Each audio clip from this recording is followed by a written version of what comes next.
Hey, Christie, you're big on education, right? Yes, I am. It's kind of a core tenet of what we do here at the Y and the Buy, and I think it's time for us to bring on a guest who feels the same way. What do you think? I love it. You have to always be learning. Hi, Christie. Hi, Jeff. We're recording now. The many hours of conversation you and I have had, Yeah. we've had probably half of them that haven't been recorded. You know what we should do? We should start a podcast. You think? Let's call it the Y and the Buy. How's All that? right.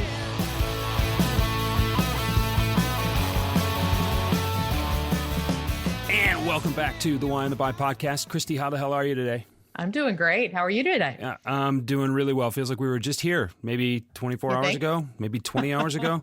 I am really excited to have our guest on today. His name is Matt Goudy, and he is the general manager of the country, which is a hell of a title if you think about it.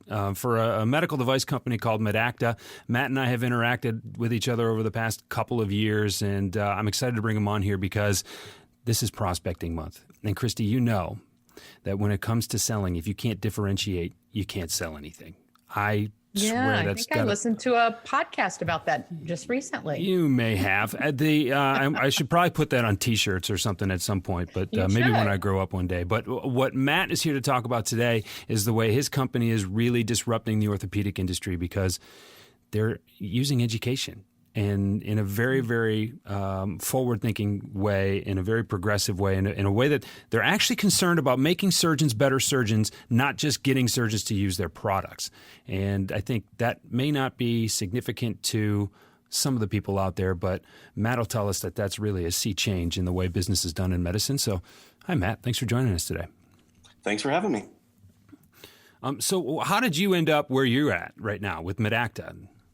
Well, it's a similar story to so many that we know in the industry, right? You get your chance with one of the bigger companies. You potentially move around a bit over the years, but essentially, late 2009, early 2010, the industry as a whole was in sort of a strange spot and a ton of uncertainty. And at that point in time, I made the decision to purposely seek out a young up and coming partner. At that point, I was an independent distributor, and I just didn't like the direction of the domestic behemoths that historically have controlled the industry.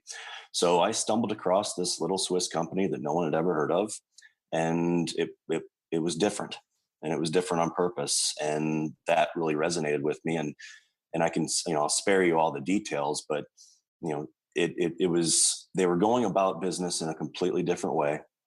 They were providing unique solutions instead of just being a rubber stamp copy of this, that, or the other. And they didn't hide behind it. Like, this is who we are. This is what we're doing. This is why. Let's roll. And so I really respected that, right? It was that sort of renegade mentality that so many of us in the sales industry love. Yeah. And to your point, and I've since taken your term that you developed, frankly, as it really is about better surgery. And that is very different from running out and puking features and benefits. So that alone is just an absolute leg up on anybody else. That's awesome. I mean, so what specifically, how do you make a renegade company? What makes a renegade company? I mean, the total knee surgery has been in existence for going on 40 years now. You've got a piece that goes on the thigh bone. You got a piece that goes on the shin bone. Sometimes that's the basic terminology you need to use in order to get people to understand what you're doing. But, you advances in materials and things. But me coming out of that industry, I noticed that the innovation curve really slowed at the end of the 90s and into the first part of the 2000s to where differentiation on features and benefits alone was very, very difficult to do. You can only get so crazy with your advancements in plastics, before you're really pushing the edge of what's safe. And, anybody who's paid attention to any of the attorney or legal commercials out there talking about, have you had a metal on metal hip implant and things? I mean, when you push the envelope too far, it's not to pick on anybody, but when you push the envelope too far, you run into real risks. And so now, it's not about how much can we do, it's how much can we do safely, and that window for innovation and differentiation becomes smaller. So how does a company at that exact time really come out and make a splash in a market which I haven't seen the results in a while. It's been a long time since I've been in the industry, but the U.S. market makes up a significant portion of the world market. So to make a splash in this region is difficult to do. So how does a renegade what makes a renegade company in that space? Well, you have to look for the opportunities, okay? And if you go back to that time frame, that late 2009, early 2010 window, the opportunity, not just in the United States but worldwide, was really around this new anterior approach to the hip, right? And very, very few had adopted it.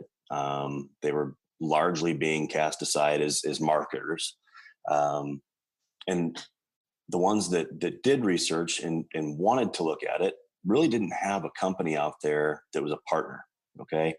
It was, every company had a quote unquote anterior hip training, but it was really a weekend crash course and a pat on the back. Good luck, go get them, Tiger.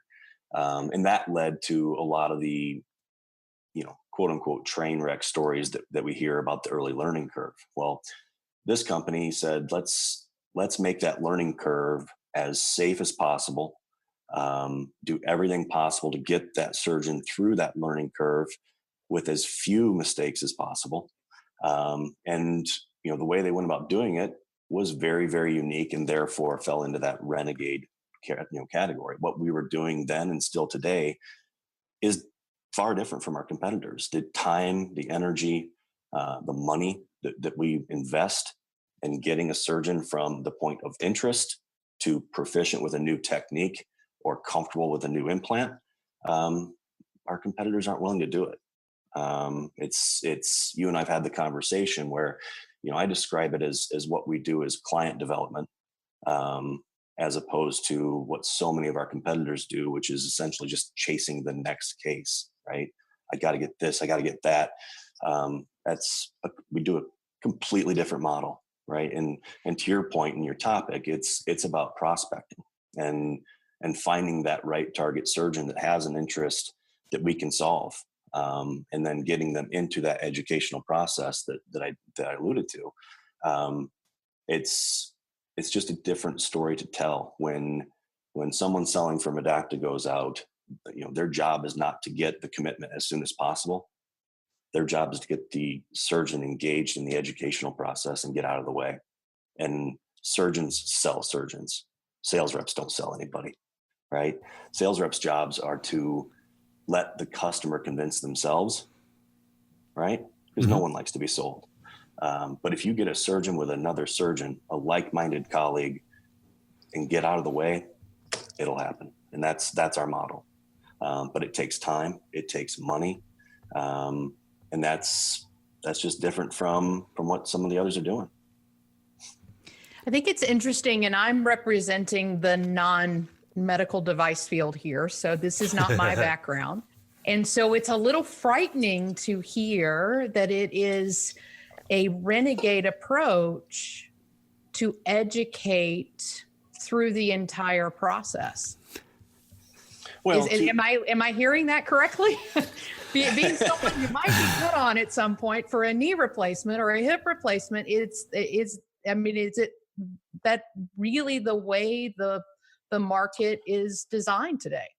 Well, to Jeff's earlier point, the lion's share of the market had grown and frankly remains pretty complacent.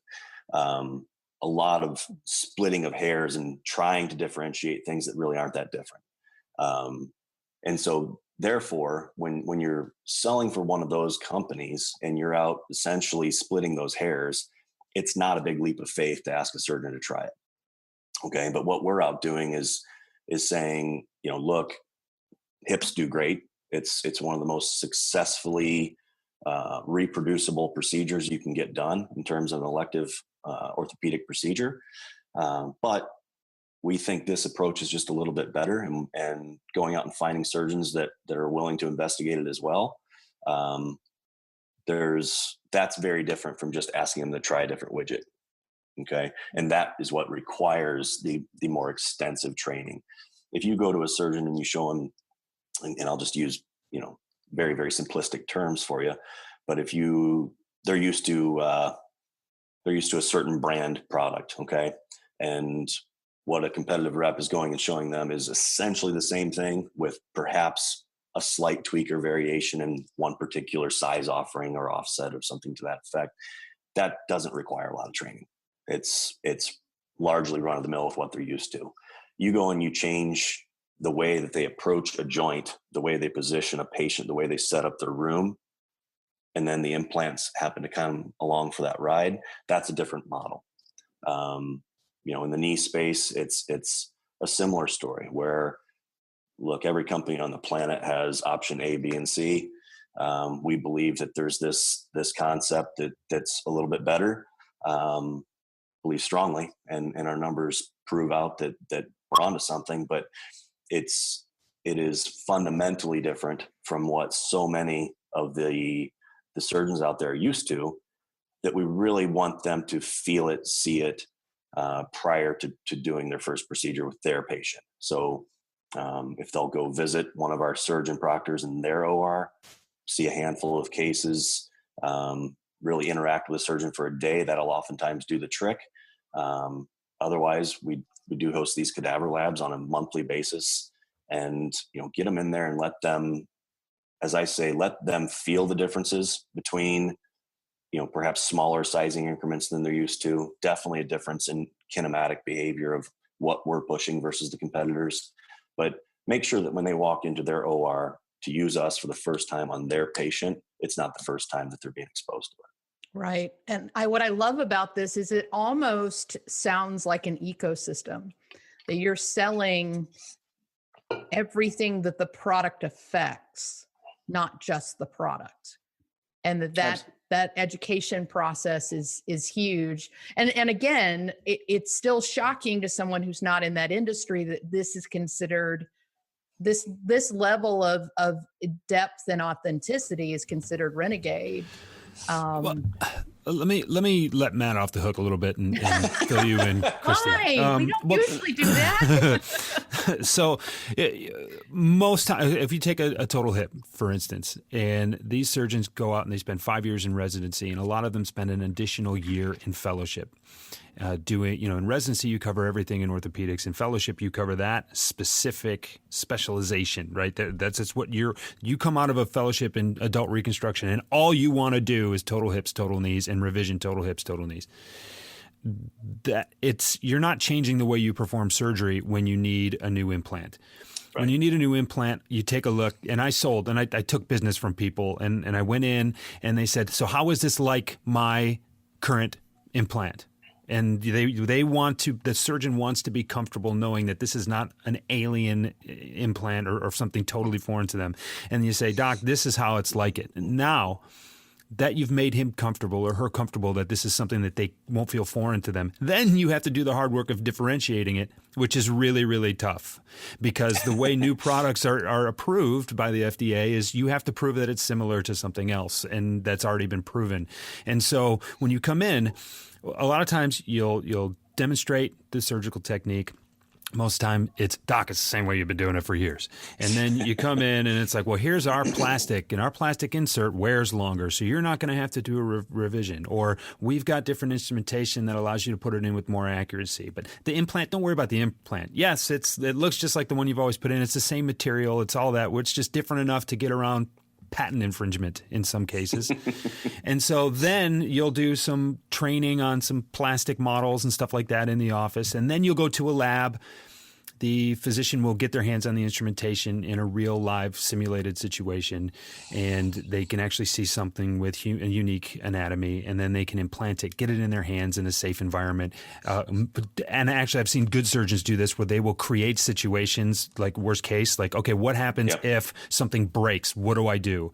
And in these cases, a lot of times the reps are being tested as much as the instrumentation and the implants are, because they want to make sure that someone with real expertise can help them with an instrument issue or an implant sizing issue or what are best practices by the surgeon champions who have used it before. But these are all little tweaks and minor things. I can show you, or Matt can show you, I don't have access to this stuff anymore, but probably 5 different x-rays of hip implants from 5 different manufacturers. And Christie, you wouldn't be able to tell the difference because the differences are very, very minute.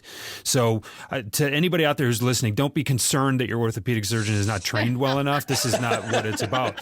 But These so are now smart guys. What's really renegade about it is, okay, we've got a different implant, but we've got a different implant because there's this quote unquote new way of doing surgery. And Matt said it was quote new earlier. They've been doing it this way in Europe for a long time, particularly with total hips, is that we're going to approach the joint from a different angle.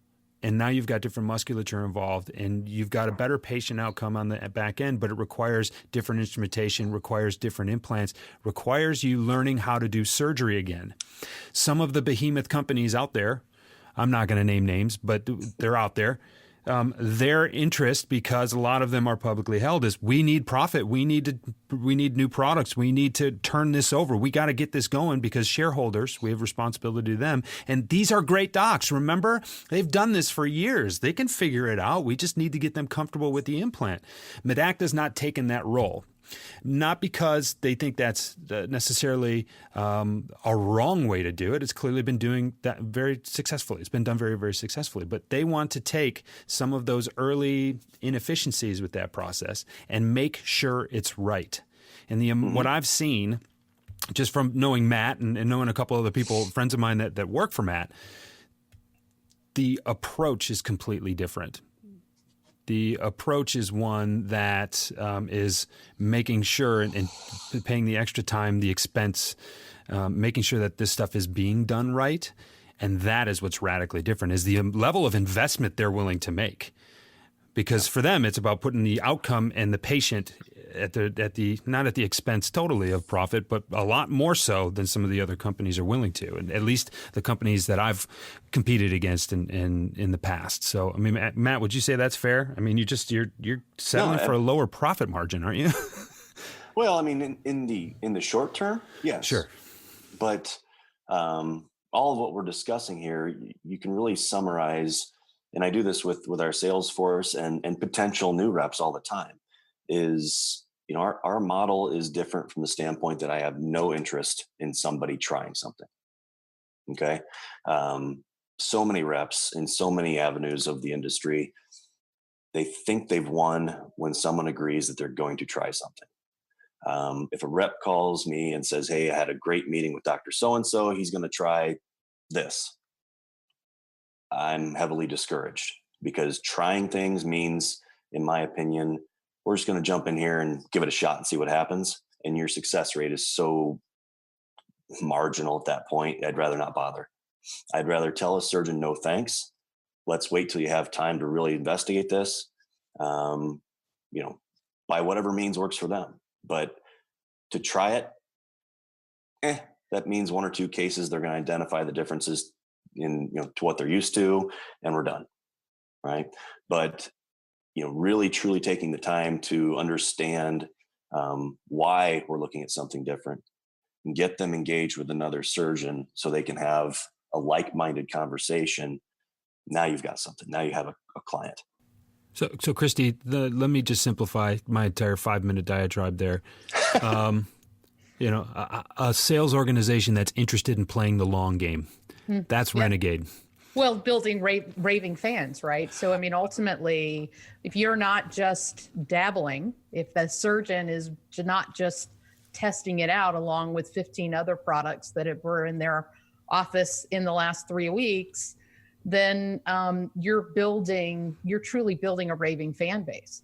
And if it is a long-term play. It is, you can't focus on the short term when you're doing that, but it's an impressive long-term play, because you can build out a group of fans that no one can match. Well, and to that end, Matt, what's your retention rate for surgeon customers? I was just going to tell you, that's the secret sauce, is the way we do it. The investments we make on the front end lead to a retention rate that I've never seen, in my years prior. our retention rate is off the charts. And I don't want to give away the secret sauce. Sure. I tell you what, give me a percentage over what you think the industry standard is. How's that? Does that commit you to too much? I think our 2-year retention rate is at least 3 times that of our competitors. That's real. That's huge. That's real. And, real, yeah. to the point where, and you think about it from a sales rep standpoint, when you're not chasing the trial, when you're not just chasing something, when the general manager of the country for the United States says, I'm not interested in a guy giving us a shot, bring me people who are interested in pursuing becoming a better surgeon, we will keep them in the long run. I don't know how many people that I saw. It was me. I was just trying to get people to see what we had, because I knew that if they could see what I had, then I could give them a better understanding of why we were trying to do what we were doing. That still had limited effects. But I saw people that I would compete against and hear them talking about other things. And, oh, yeah, well, I'm going to get a shot here. And this surgeon's going to give me a shot here. And so-and-so is going to give me a shot over here. And with total joints, it's not as extreme as it is with sports medicine implants. I've been in operating rooms where there were reps outside the door waiting to talk to the surgeon to see if they could get a shot that day. Hey, I got something new. Can I get a shot? And so the whole thing is just a radical departure. And the nuance of orthopedics is not one that everybody in our audience is clearly going to be able to identify. But the idea that a sales organization will take the long game and say, I don't want your onesie twosies. For a sales rep who makes their number on onesie twosies is not. It doesn't matter that they made their number. That's not sustainable for the company, and the management and the ownership understands that. That is tremendous. That's renegade. Right. I mean, it's to build your business on the onesie twosies as an individual rep, your quality of life is not sustainable. It's just not sustainable. But if you go out and to Christie's point, you're selling for us, you're selling for Medacta, you need 2 or 3 really big fans, and you're good. You're good. You don't have to chase everything. Again, we're not looking to be that company that has everything for anyone, right?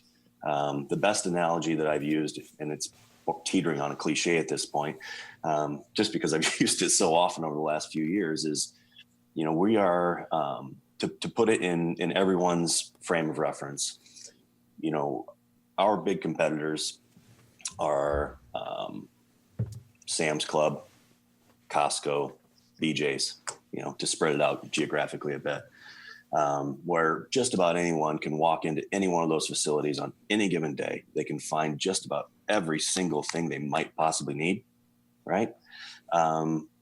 We're Whole Foods. And we're not in every neighborhood. We're not in every market. We're strategic about where we go, but where we go, and we've identified the right prospects that'll support the message and what we're doing. Some people will drive across town to go to Whole Foods to get the grass-fed, organic bison that they can't get at BJ's, Costco, and Sam's Club, right? Mm-hmm. We're not for everybody. We acknowledge that. But for our fans, they're pretty loyal, right? When was the last time you saw a Whole Foods close? Right. Never seen one. Right. Never seen one. So that's really the best analogy to what we do, how we do it, and putting it in a frame where everyone can understand it. Well, and let's talk about that for a second too, because the approach that I was always taught when I was new into this industry several years ago was you find the people that'll talk to you. You find the people that you are likely to be able to get an audience with, and anybody will do. We just need a win. We just need a learning opportunity. You need a way to maybe start something. Just get someone to give you a shot, and then you approach those people who will give you a shot. And those aren't always the best customers to have. Right? Because sometimes people have a reputation for being the person who is going to give you a shot. And the adage that I remember, and this is what stuck with me, and it's applicable outside of the orthopedic industry and into anyone, but you're going to lose the business the way you get it. So if you earned it, with blood, sweat, and tears, it's going to take someone being bloodier, sweatier, and crying more often than you in order to win that business away. I can hold on to that business at that point. But if someone was just willy-nilly going to give me a shot, Well, chances are they're going to do the same to somebody else because that's kind of their MO. So you don't want to, you don't necessarily want to approach the prototype or the stereotypical low hanging fruit because you're leaving yourself open. Those aren't the kind of people that are going to build loyalty to that. And to the same extent, maybe the person or the surgeon doing the most surgery in town doesn't have the time to invest in this unless they can really see the win at the end, which means, again, you're not selling an implant at that point. You're selling a completely different procedure. I mean, how do you approach targeting and how do you impress that upon your sales force that, hey, the salespeople are different here too. It's not just the way, right. The implant and the procedure. Well, it's funny. So, a vast majority of our sales force, they've had experience elsewhere, right? Our industry is very small, very incestuous, and the lion's share of us have been somewhere else prior to Medacta. And to coin a phrase from my VP of sales, Mike Emmerich, he says, you got to deprogram them first, right? They come in with a certain mindset and it literally takes a deprogramming. And, the way I describe it, especially to potential new reps that I'm talking to about coming over, the greatest luxury a sales rep from Medacta has is the ability to choose their customers. Okay. And if you are working for, again, we keep saying one of the big boys will say, odds are you have been cornered into a very finite geography, a very short list of surgeons. You have a very broad bag of products, and the expectation is to hit your number. And to your point, sometimes you're just scrambling, and our model is completely different, right? Prospecting for us, for me, if I'm entering into a completely new marketplace, and I've got a couple of active conversations going on right now with potential new sales agents for us, and they'll ask the question, so who's our target? My answer is everyone. Start with literally a list of every orthopedic surgeon, and let's start to whittle it down. And I think very, very quickly you can get rid of 2/3 of them. Right? There are guys that, to your point, are not going to take the kind of time we ask of surgeons to investigate what we do and how we do it. They're too busy. They're good, right? Their outcomes are solid. Their practice is thriving. They've got a young family to manage at the same time. No thanks, guys. Love what you're doing. Best of luck. Great. Check. Move on. Because again, we're not trying to be there for everyone, but you can go into any market, and if you just systematically work through the list, you'll find a handful of really good prospects, right? And they're there. And sometimes they're in surprising spots. One of our most promising up-and-comers really didn't do total hips prior to one of his partners leaving the practice. And, he knew us, he was familiar with us. He's like, well, I guess if I'm going to start doing them again, might as well, do it your way. Lo and behold, here he is, year and a half later with really an evolving practice and more heavily focused on hips than I think he would have ever guessed.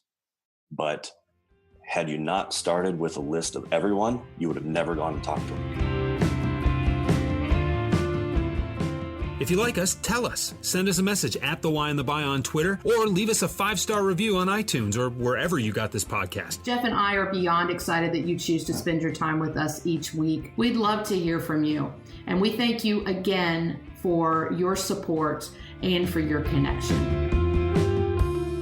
It seems interesting to me that, over a period of time that you might go back to that list and identify those that said, I don't have time right now.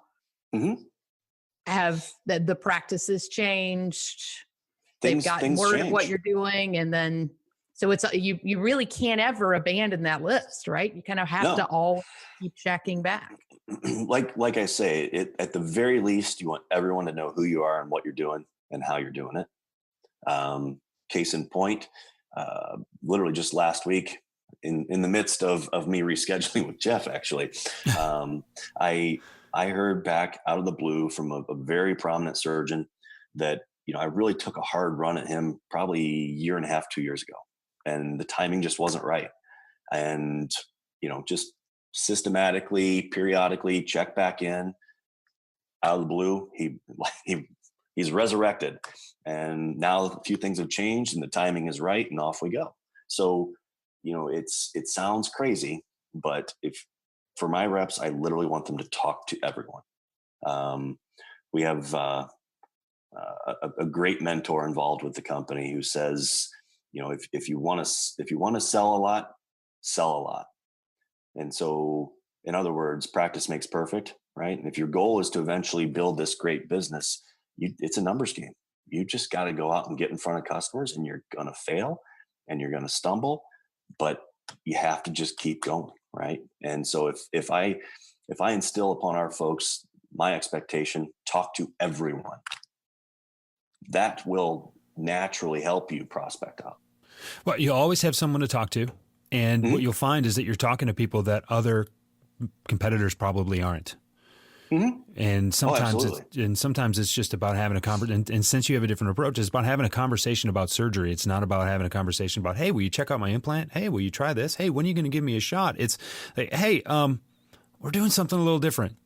And it's kind of a cliche, but I'd like your objective opinion on something, right? Like it's you can't use that one anymore. I think I used it out, but or wore it out. But I think the idea that though you have something different worth talking about, and that's different. And so now maybe you're talking to someone who's in sports medicine.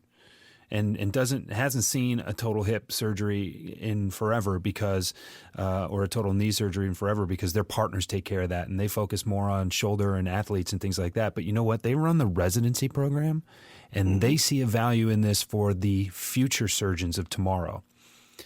That's a different approach. That's a different angle. And now you talk about the benefits of making their surgeons, because they get credit for how well their residency program is scored, how well their surgeons turn out and become productive members of the orthopedic society. There's just so many different ways that you can approach it and from so many different angles. And it's not that you're not focused on profits, because you have a business to run. The doors have Absolutely. to stay open. But this company was founded by someone who was interested in doing good surgery first and better surgery first. And I could based on what I've learned about your company, just been on the website and following the story and things like that, if they couldn't improve the way surgery was being performed, I don't think they would feel the need to be in business. No, and frankly, we wouldn't be. Right? If in order for us to do what we do and succeed, we have to provide solutions. We have to be different. We have to solve a clinical need, or we'll just get completely lost in the noise. Right? So it's different on purpose. To your point, we are still running a business, and we are literally family owned. And while we're not beholden to Wall Streets or VC or even a board, we also don't have the luxury of rolling out a plan to lose money. Right? I sometimes read the financial reports from the industry, and I think to myself, man, what a luxury it must be to just build my execution plan around the idea of losing $30 or $50 million for the year. That's that one I don't quite have, but we are still running a business. We do still turn a profit, but it's for the long haul. We aren't, as I use the term, we aren't beholden to the next quarter financial report, right? So it allows us to make decisions with a completely different mindset. How many reps do you have now in the United States? Oh, geez. Let's, we're actually, if you take our direct reps, our independent agents, their sub reps, we've got to be creeping up 175, 180. We'll probably be at least 200 by year's end this year, which is pretty amazing, because it wasn't that long ago that we could have a national sales meeting in a hotel conference room. Right. there'd be 25 people, and that included corporate. So I expect us to be over 200 by year's end. That's cool. So, you're a force to be reckoned with. We've painted the picture that it's kind of a smallish company, a renegade outfit, right? But you're not small. No. You may be small by behemoth sizes, right? But I mean, you're legitimate enough, and that's the other thing too. Is it's an interesting hill that you're cresting now with the size and scope of your sales force, and that there's business out there that's being done by all of those people, and you're not, because surgeons don't like the unproven outfit. Right. They don't like, right. Oh, Europe. Oh, yeah. Well, they're weird in Europe. We don't do stuff like they do it. You know what I mean? So for you to reach, 200 reps, that's an important milestone, because it establishes the significance of what you're doing, and that it's not just a couple of renegade docs, to keep using that term, who are just taking a shot on something. This is gaining real momentum in your organization, and your sales force is reflecting that. Absolutely. And it's this is our 10th year of business in the United States. The company's 19 years old. So, spring of 2019, we'll celebrate our 20th anniversary, worldwide. Mm-hmm. We are still in our infancy here domestically, but as a global presence, we're an everyday brand name. There are several markets, albeit a lot of them are European, but there are several markets where, we are in the same conversations on every day as the behemoths that we've alluded to. So several European markets. Australia is strong. We're making significant strides in the Japanese market. Really just getting started in Canada. But the U.S. has very quickly, escalated to a prominent role within the company. And I don't expect it to slow down. It's, all things, it starts so small and snowballs so quickly. I couldn't even guess how many reps we'll have 5 years from now. Right. Yeah. Well, how long's the hockey stick?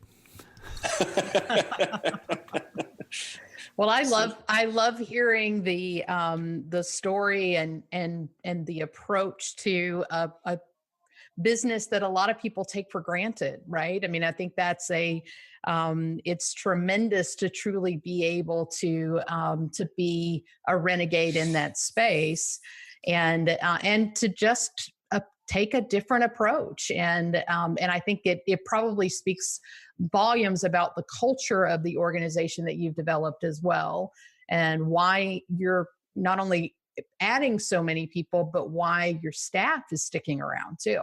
So your clients are sticking around. I suspect that your sales reps are sticking around as well. And that's not a common element either. Yeah, it is very fraternal. Yeah. If not a family, even at the customer base. So, we have this internal unspoken, unwritten rule.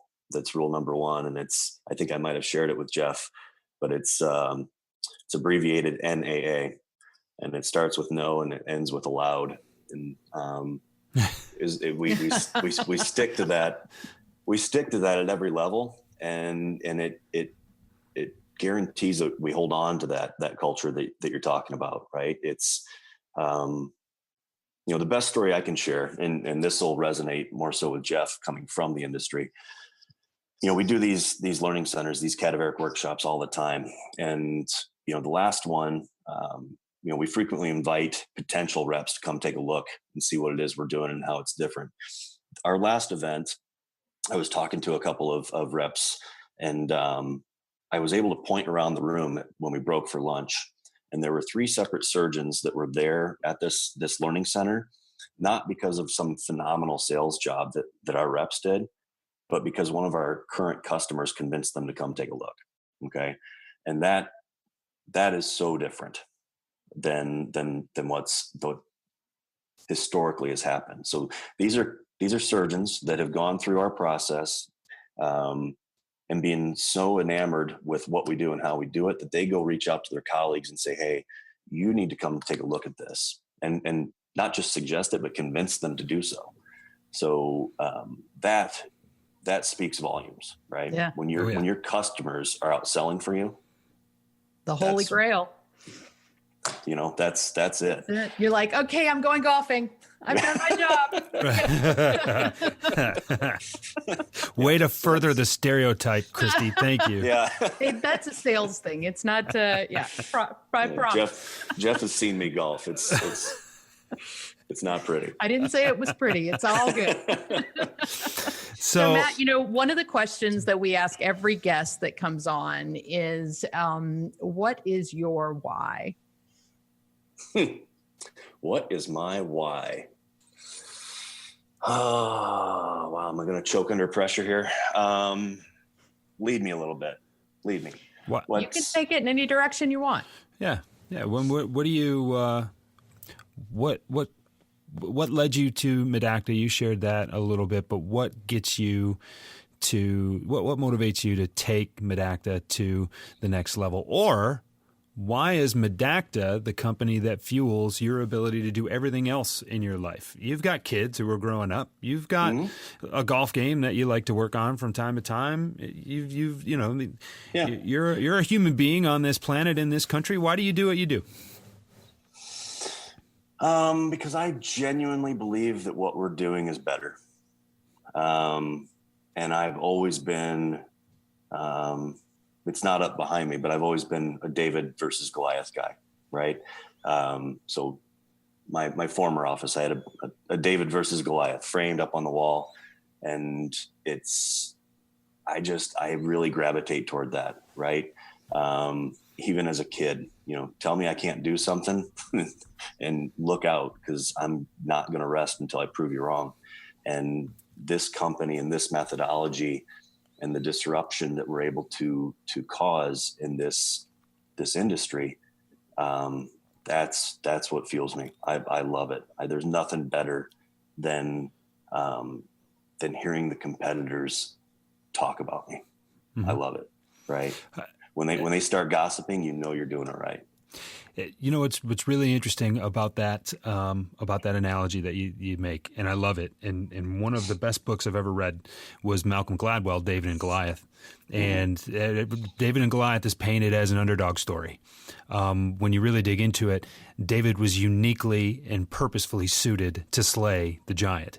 And you don't have to dig that deep. And there's a great TED Talk. I mean, Malcolm Gladwell he's such a dynamic individual. He's one of the most fascinating people I've ever listened to, and great TED Talk about that. And we'll link to that in the show notes, because it's just such a cool story. But a great book, a great read, and I love that analogy. And you're right here. You're embodying that principle. Right? It's not, this is just a small company. We're out there swinging. Got a puncher's chance. Any surgeon comes through. It's, no, we've got our perspective, and we think we're uniquely suited to take down the giants. And you're doing it one surgeon at a time. Slowly but surely. I dig it. Well, go to medacta.com. Even if you're not in the medical device industry, take a look at what they're doing, because it's interesting. And if you want to, you can reach out and connect with Matt. Matt, how do you, or do you not want people to connect with you? How do people find you and learn a little bit more about what you're doing? Honestly, nowadays, LinkedIn's the best bet. And there again, you talk about a snowball. It's amazing how quickly that network is growing. But I get people reaching out all the time via LinkedIn, and believe it or not, I do respond to them. Sending somebody towards my email inbox is well, we won't even mention that. Exactly. No, LinkedIn I check on a daily basis. I do see a lot of value in that. So I would encourage folks, if they do have, specific questions, reach out, and at the very least, I'm going to redirect them to the proper folks within our team. Awesome. If you like this episode, please share it. If you like what we're doing, please subscribe. And if you've got a question for us, info@thewhyandthebuy.com. You can get a hold of us. We check that inbox daily as well, and we'll get back to you. We've helped people through that inbox. And Christie, you got anything else before we go? No, not at all. Thanks so much for sharing, Matt. I appreciate you educating those of us who are not a part of the medical device industry, but it's fascinating what you're doing.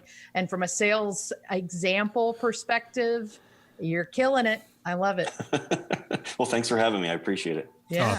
Thanks for being here. And Christie, thank you for putting up with me and, talking shop with Matt, because this is a world that I don't spend as much time in anymore as I used to. It's kind of fun to go back. But thanks, everybody, for being here. Christie, Matt knows his whys. That's right. Because when you know your why, your hows and your whats get much better. Thanks, everybody. Thanks for being here. We'll talk to you soon.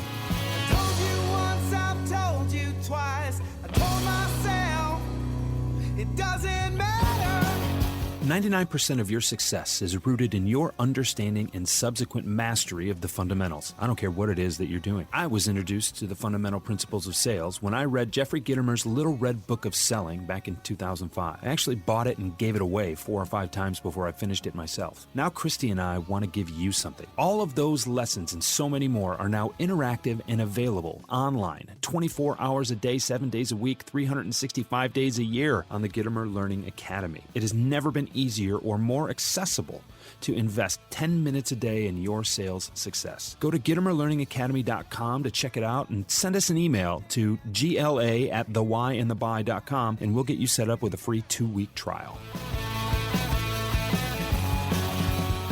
Christy and I were looking for a house band for the podcast, and we were told the Roots were busy. So we found the next best thing. They're called Haskins, and they are gigging regularly in southeastern Michigan and all the time at haskinsmusic.com. Go check them out. You're listening to the Podcast Detroit Network. Visit www.podcastdetroit.com for more information.